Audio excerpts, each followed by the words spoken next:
Good morning and welcome to Wise Women Weekdays. I'm Lucinda Wild. I'm on the couch with Angela today. Hello everyone, lovely to see you. And while we're smiling and waving, we're actually going to talk about something really serious and a very emotive subject for both of us.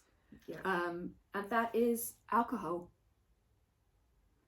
I have to pause when I say alcohol because of all the trauma that's attached to it. Yeah. In our society, that alcoholism has been a root of unwellness, but it mainly seems to stem from some level of abuse, childhood abuse, feeling unloved, unworthy. It just seems to cover up that hole in our society where we're just not received. Yeah, I agree. And I think what we can do to really make this poignant is we're going to light a candle for everyone we have lost who has had health issues related to alcohol. Not solely alcohol for some of my friends. They also had heroin addictions, cocaine addictions, and all other addictions, including sex addictions, money addictions. And as a recovering addict myself, I find that really relatable. Yeah, my family, I grew up with an alcoholism, drug abuse, which led to suicide. All happening, one suicide at 17 and then two deaths when I was older, but it was the death at 17 which was the most upsetting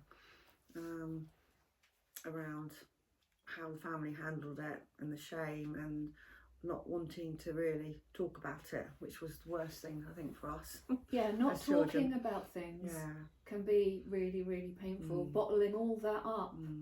I mean, holding something like that is traumatic on its own, not having an outlet for emotion.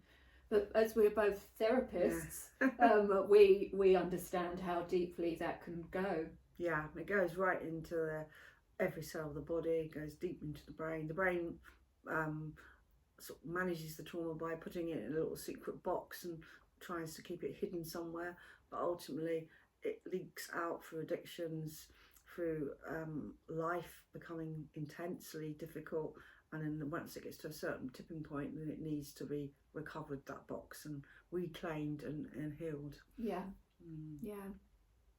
I mean, it's interesting you say that trauma affects cells in the bodies and the brain, because alcohol has a negative impact on every cell in the body and the brain. So to treat something that's already negatively impacting you on a cellular, neurological level, to add a substance that does the same, that's just impacting the damage. Yeah, it's a massive damage to the body. Interesting, in the body, I work with cranial sacral therapy work, and deep inside the brain, in the ventricles of the brain, there is a cranial sacral fluid, and this fluid is refreshed every so often throughout the day, and this is the fluid that really nourishes the nervous system. So this is a part of the healing I use with my work to help flush out almost those toxins, all those aspects of which have caused the damage on cellular level. And working with the fluid system, it has its own innate intelligence, so it knows where to go in the body to help that person.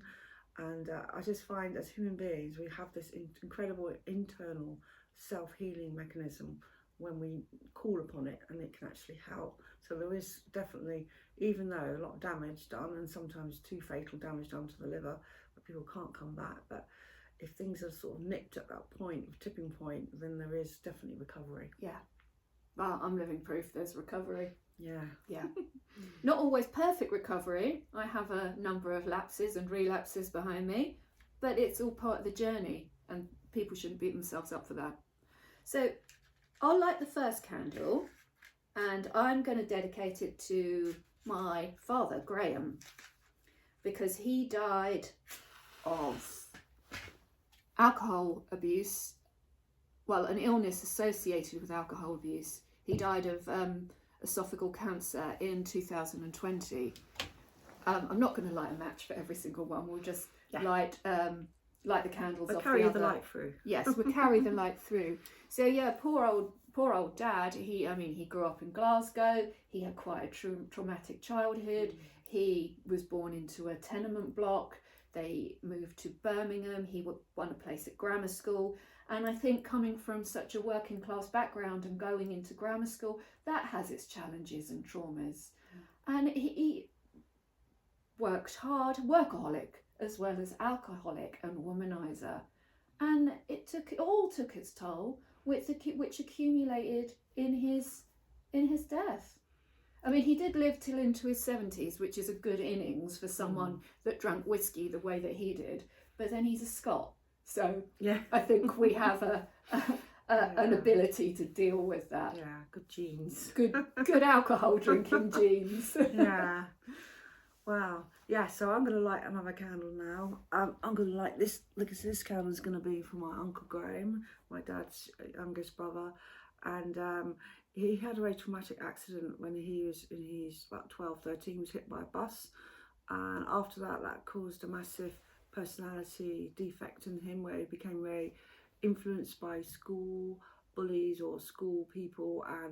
And the school he was going in the sort of 60s was very drug orientated, so he got into cannabis and he got into heroin, and obviously there's an alcohol aspect to that as well, which came in as well. So it was a great loss because he was a very intelligent man. So I like this candle to bless him and just send him my love. That was very moving, Angela. Oh, thank you. Yeah. I've got a funny feeling we're both going to have mascara streaked faces at some point. This candle. Oh, I don't actually. Just do one candle for the next candle. Yeah, that's what I was thinking. Ah, you got it. Yeah. For Uncle Graham. Yeah. Bless him. Uncle Graham. Yeah, Uncle Graham. Yeah. It was interesting because he died at about 40 after my dad died of cancer. And it was so tragic that my dad held the space of pure unconditional love from my uncle. Whatever happened, he was there for him. He knew he couldn't stop the addictions, and he knew he couldn't improve his life on any level other than how he chose it to be. But he unconditionally loved him compassionately and was always there for him. And I think that was the biggest gift my dad gave to him, and the biggest gift I learned from my dad about how to be with people. You can't fix them, you have to understand them, see where they're coming from, and just be there for them. Yes. So the next person that comes to mind is a really dear friend of mine. Her name, we affectionately called her Jazzy Fizzle. Her name was Jasmine. She had a history of addiction from her teenage years. I'm not going to go into too much personal details about her because she's not here to consent to that. But she was a beautiful, vibrant young woman who was taken far too soon. She was found alone in her flat, dead on Christmas morning 2016, and her death was caused by alcohol and crack induced coma. She had been hospitalised a number of times on the run up to that, but to die alone on Very Christmas sad. Day, or to die alone, doesn't matter what time of year, is awful. Yeah, it's very tragic loss of life. It does seem to be a theme though. A lot of these people, like Amy Winehouse, they just seem to take their life at the sort of time when people just forget they actually need to be kept an eye on or looked after, but sometimes I feel they just want to go that way because they don't want to be here anymore because of the pain. But then when our time is up and spirit calls us, we go. Yeah, there's always a time for us to go. When we come here to Earth School to learn our lessons, whether they might be a hard lesson, might be an easy lesson, whatever comes on our journey, then it's up to us to become more conscious. We're not into blame, guilt and shame. We just become more active in actually looking how we can come back to the wholeness of our being, of our lost innocence and the beauty of ourselves. And finding recovery from alcohol addiction will bring up living proof. It will bring you peace.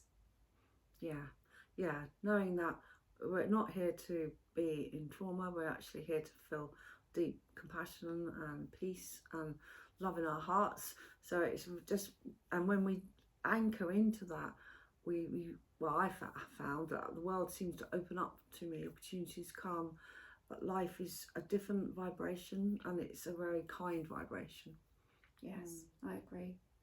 Would you like to light your next candle? Yes, I'd like to light my next candle for my favourite uncle, Uncle Malcolm Hyder. He was a beautiful man, and he was a very stylish man, very well read, and I used to love it because he was very different to my other uncles. He was into science fiction, and he just looked at the world in different ways. But unfortunately, my uncle lost his job, was made redundant from a job which he absolutely loved and absolutely adored. And after that, it seemed to trigger a whole downfall of alcoholism. He died 2 years ago, and he died with a completely dysfunctional liver. All the organs were just completely gone, actually. And he's left his wife, Gloria, my aunt, and 2 children. And the 2 children have been amazing. Even though they experienced their childhood being with an alcoholic, they have their own lives have been very well lived, and they bring a lot of joy and ease into their life. They have not carried on the pattern, which has been incredible.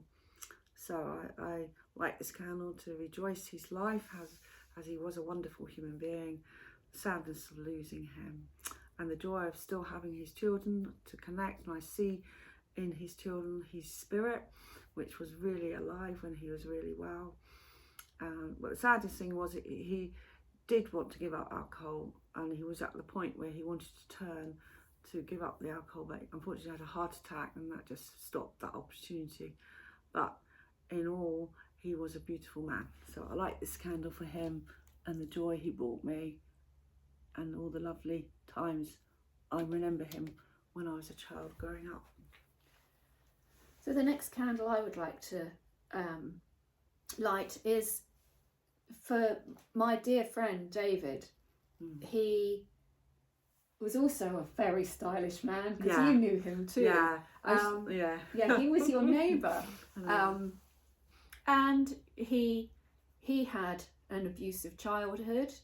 His mother was particularly cruel. He used to make light of it and say, oh yeah, Sunday mornings, Mum used to beat us before Sunday lunch. While he made light of it, it isn't actually funny, because it led to him experimenting with hard drugs in his mid-teens. He used heroin, barbiturates in the punk days, which led to him having hepatitis C. It was undiagnosed for a number of years. While it was undiagnosed, he drank. There were periods of his life where he drank alcoholically, which further regenerated his liver. It gave him head and neck cancer. So while he was trying to numb the pain of his human existence, he was actually damaging his physical body. And it is with great love and sadness that I light this candle.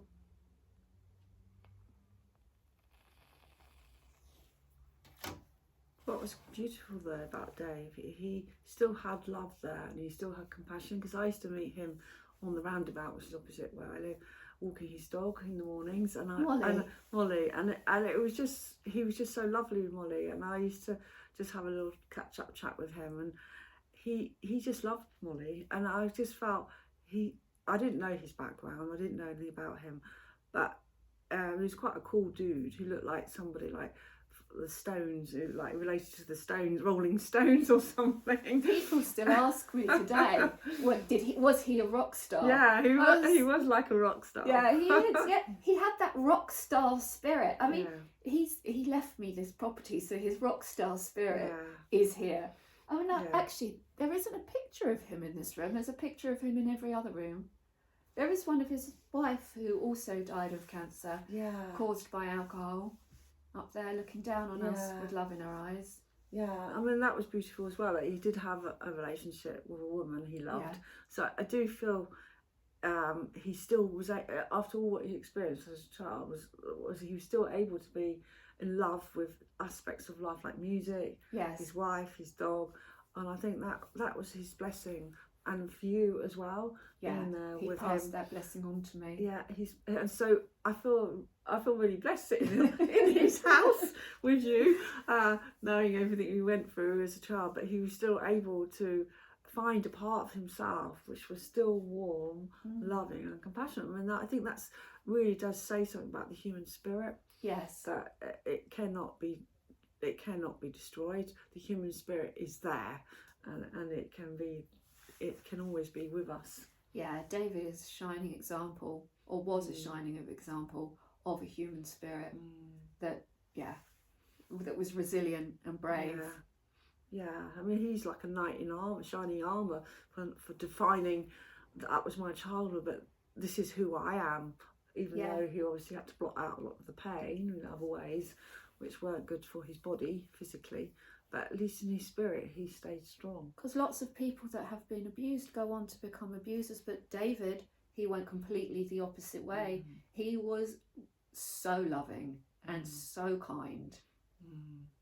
Yeah, and I think that's a very beautiful thing to embrace, because usually it is sad that if we inherit abuse, that we sometimes, the pattern is so entrenched in us, we just don't realise we're acting it out. So, but I think also living in a society which is abusive, it makes individuals normalise abusive behaviour and become abusers themselves. Yeah, it's that having that ability to see what's truthful, what's right, and what's not. And I right. don't think that's limited to male abuse, men abusing women. Women can be equally abusive. Yeah. Well, children, it seems that also what's very frightening now in the news, like young children can be abusive as well to other young children. Yes. It just seems bullying. It just seems to be becoming younger ages are getting more attacked and killed. It's not good. The child abuse, children abusing children, is the Jamie Bolger thing. That stayed fresh in my mind, because when that happened, I was pregnant with my first child, and it really put some fear into me. That's what's so sad about our society. It seems like that these unkindness acts or abusive acts, why do they happen? Where are they coming from? Why is that person doing that? And it all seems to come down to the scarcity of love. If we look at Mother Teresa in India, how she will just attend anyone in the street. Yeah. She wouldn't think, oh, have they got enough money, or have they got this or that. She just unconditionally helped that person. But she had a very strong religious belief in God, and she was very connected to her spirit. So, and I think a lot of people get disconnected to the spirit, disconnected from that real, like, what's right and what's wrong. Absolutely. And that's what we find when we give up our addictive patterns of behaviour, specifically alcohol, because there's alcoholic spirit. It actually takes away human spirit, and by finding a connection with something outside of ourselves, you say God, I say spirit, it's the same thing. Spiritual awakening heals the human spirit. Yeah, definitely. Yeah, because we're not here just to be in a box. We're here to experience that divinity of love, which is all around us. And if you look at, like, in China, like in the way they connect to, like, Qigong, and they understand there's this life force energy all around us, and in their movements of Qigong, you can access that life force energy, and you can allow that to travel through you in many different ways. So we mustn't lose our connection that in nature we can feel a lot of healing, a lot of peace. So all the tools are around us to help us and heal us. We just have to be aware of reaching out and asking for support and help. So I like a next candle for my another lovely uncle, Trevor, who very tragically in his 20s committed suicide. When he first met my aunt, he was a drug addict. He was a heroin drug addict, and obviously mixed with alcohol as well. And he was able to clean up his act, but the only problem is that left him with being reliant on my aunt and reliant on certain other people, and when those people weren't there, he couldn't cope with his life, and so he took his life, which was exceedingly sad.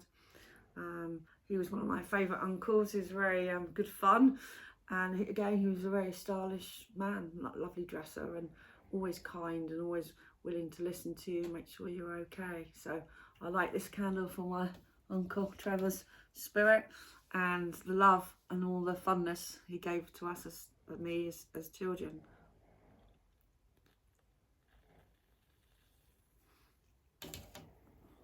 So I mentioned I talk about Dave, but you can't talk about Dave without talking about Augusta, because they were twin flames, soulmates, and I believe that while I never met her in life, I believe that she looks after me because I looked after Dave, and now I look after her little dog Molly.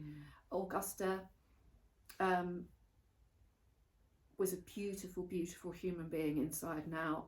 She drank a lot. David said it was a bottle of wine most days, which is a normal drinking pattern for a lot of people, but that's actually 9 units of alcohol. And to drink 9 units of alcohol, if you decide to stop, it needs a medical intervention. Isn't something that can just be ceased with dry January or Stoptober, because there is a real risk of going into alcohol withdrawals. So for Augusta, with love.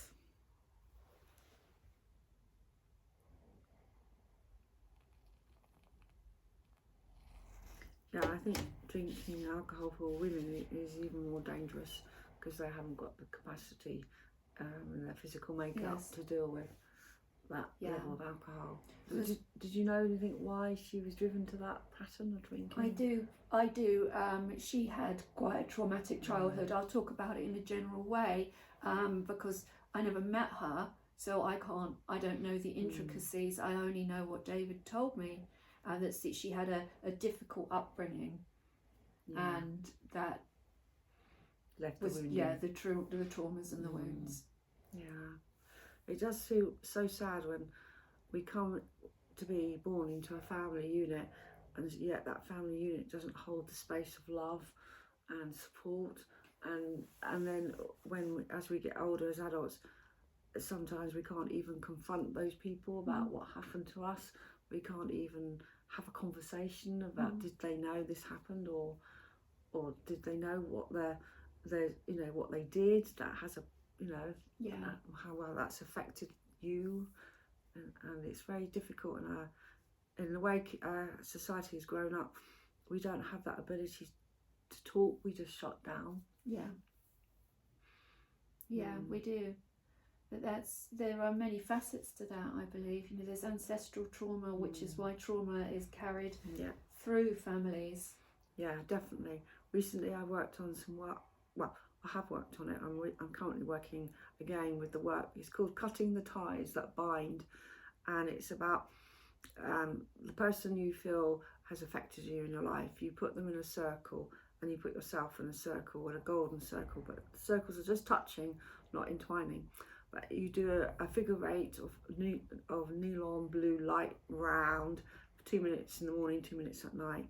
And then after 2 weeks of doing that, you sit with somebody like me, a therapist, who can hold the space and work with the higher energies coming through to help see what was the wounding from that other person and to heal that wounding.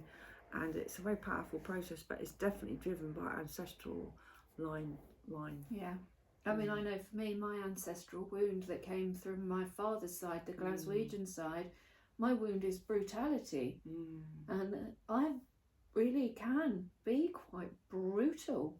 And I'm working on not doing that and trying to be more kind and compassionate. I've only known about my wound for, I think it was September or maybe even late October that I found it, and I am working on it already. That awareness, you've got that now, that insight and awareness, and you can see when it gets played out. Because I think it's important not to be harsh with dealing with it. You've got to embrace it with love and real respect, and know that it came from a point of survival. Yes. So now you don't need that survival mechanism, because you have survived. I have survived. I have survived, and I have been loved, and I have been blessed. So yeah, I am in a position where I can heal myself and hopefully help others heal too. But from the point of being authentic. Yes. To yourself. Yes. Yeah, you're not in the blame, guilt, shame business anymore, and you're not in the fixing business. Yeah. You're coming from that total awareness of that compassion for yourself, watching those patterns, seeing when to nip them in the bud, and just embracing them for what they are. Yeah. It's important just to bring the light onto the dark, and the two come together and make a merry dance. See, the next candle I light will be for my friend Dawn. She was also my first 12-step sponsor, and she, like David, is one of the lights of my life. She helped me get clean, stay clean, and supported me and loved me when I was completely unlovable. I was a 6.5 stone, chain smoking, obnoxious, swearing, over made up mess. She helped me establish a loving bond with my first dog, because she already had a dog. And for me, dogs have really changed my life, because they always come with purity of heart. Unconditional love. Unconditional love. Yeah. I think that's what animals are here for us to receive and share. Yes. It's always so sad when people don't treat animals properly, but I think they are the best pets for being there for us. Yeah. And dog is God backwards. Ah. But don't tell Cosmo that. Right. His head will swell. Nearly as big as David's head would have swelled if he'd heard himself being called a knight in shining armour. Yeah. So for Dawn,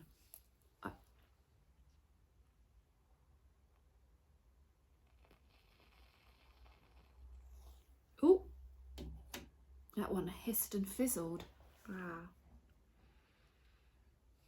That's lovely. Well, I haven't any other more relatives to bring to the light, but those 3 people were very dear to my heart.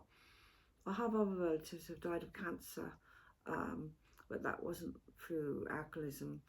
That was through just their lifestyles and how they were, with what was going on with them in their life and what happened in their childhoods and things. But I do, as a therapist, I do meet and have worked with a lot of addictions and help those people move forward in a way where they can connect to that deeper part of themselves and realise they have to embrace their addiction and they can't avoid it anymore. Yeah, you need to look it straight in the face and accept what you are and what your propensities to substances. Yeah, and you do need to break any pattern, whether it's addiction or whether it's overeating or any addiction pattern. Can be anything. You do definitely need a support team around you, and you need somebody to definitely anchor you to help bring up that sense of that you are deeply loved. And I think in essence, if you feel deeply loved, deeply held, that is the massive medicine. That is the medicine. Yeah. Well, I'm going to light 4 more candles. I'm not going to go into detail about all of the people. The first one is for Angie, who was another very bright soul who shone her light into my life. Again, someone else that was found dead alone in her flat due to alcohol abuse. From that, I will follow on to Geordie, again found alone, dead in his flat from alcohol abuse. He was dead for 7 days before anybody noticed. His dog never left his side in that time.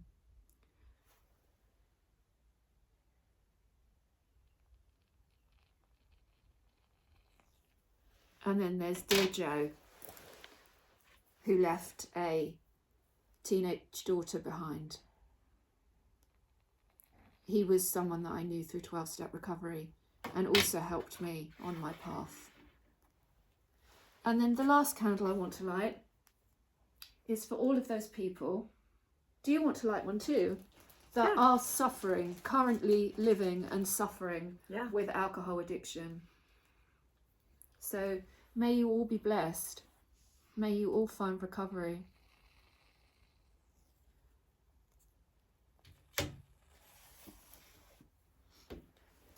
What I find difficult about alcohol is that it's available every street corner, every supermarket, every cafe. Pretty much every cafe now have alcohol licenses. Buying some alcohols is actually cheaper than buying orange juice. Yeah. It's promoted through advertising in a glamorous way. Alcohol companies have managed to avoid making the same mistakes as the tobacco industry. They say drink responsibly, so they put all the emphasis on the drinker. And what is responsible drinking? What does responsible drinking look like? Because if even one drink every day can cause serious health to harm, there is no such thing as responsible drinking. I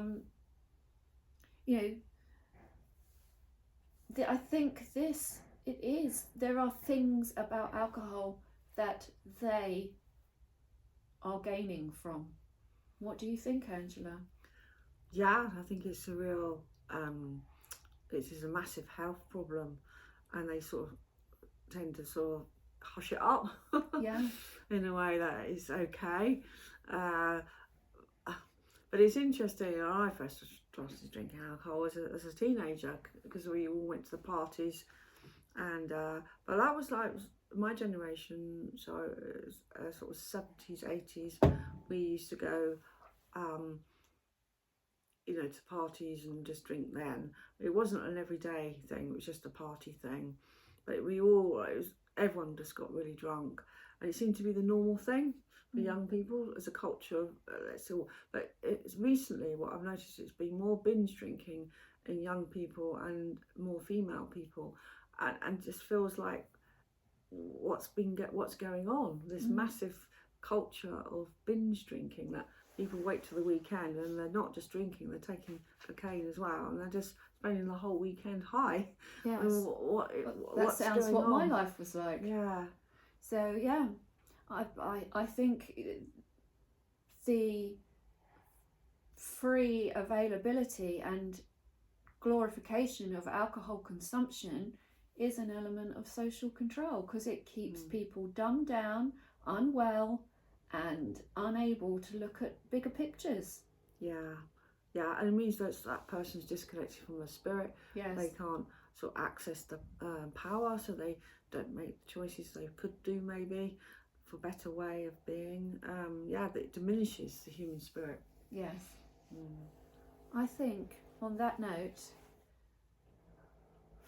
we're going to sign off and ask you to like and subscribe if indeed you do like and want to subscribe. I hope you do. If you don't, please leave a comment and we'll get back to you on it.